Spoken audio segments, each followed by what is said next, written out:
Hi friends, இன்றைக்கி கம்பு தோசைக்கான measurement பார்க்கலாம். 1 கப் கம்பு, 1/2 கப் உளுந்து, 1/2 கப் இட்லி அரிசி இல்லைன்னா பச்சை அரிசி, 1/2 கப் பொன்னி அரிசி இல்லைன்னா ரேஷன் அரிசி எடுத்து தேவையான அளவு வெந்தயம் சேர்த்து 3-4 தடவை நல்லா கழுவிட்டு அதுக்கப்புறமா ஊற வைங்க. 3-4 மணி நேரம் ஊறினதுக்கப்புறமா எடுத்து மிக்சி இல்லைன்னா கிரைண்டரில் நம்ம அரைச்சிக்கலாம். கிரைண்டரில் அரைச்சா ரொம்பவே சூப்பராக இருக்கும். இன்றைக்கி நான் கிரைண்டரில் தான் அரைக்கிறேன். நல்லா வலுவலுப்பாக மொத்தமாக எல்லாமே போட்டு உப்பு சேர்த்து நல்லா அரைச்சி எடுத்து வச்சுருங்க.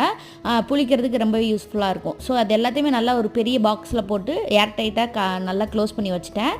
சைட் பை சைடாக கிரைண்டர் எல்லாத்தையுமே தொடச்சி நீட்டாக கழுவி எடுத்து வச்சாச்சு. இப்போ நைட்டில் தான் நான் மாவு அரைச்சி வைப்பேன். ஸோ காலையில் நம்ம இருந்து யூஸ் பண்ணுறதுக்கு புளிச்சு வரதுக்கும் கரெக்டாக இருக்கும். ஸோ காலையில் பார்த்தீங்கன்னா நல்லாவே புளிச்சிருந்துச்சு, அப்படியே டபுளாக புளிச்சு வந்துருந்துச்சு. அதுக்கப்புறமா எடுத்து தண்ணி கலந்துட்டு இட்லி ஊற்றினா ஊற்றிக்கலாம், இல்லைன்னா நம்ம தோசை ஊற்றிக்கலாம். இன்றைக்கி நான் தோசை தான் சுட்டிருக்கேன். ரொம்பவே சூப்பராக இருந்துச்சு. இதுக்கு காம்பினேஷனாக வெங்காயம் தக்காளி போட்டு சட்னி தான் பண்ணியிருந்தேன். மறக்காமல் ட்ரை பண்ணி பாருங்கள், சூப்பராக இருந்துச்சு.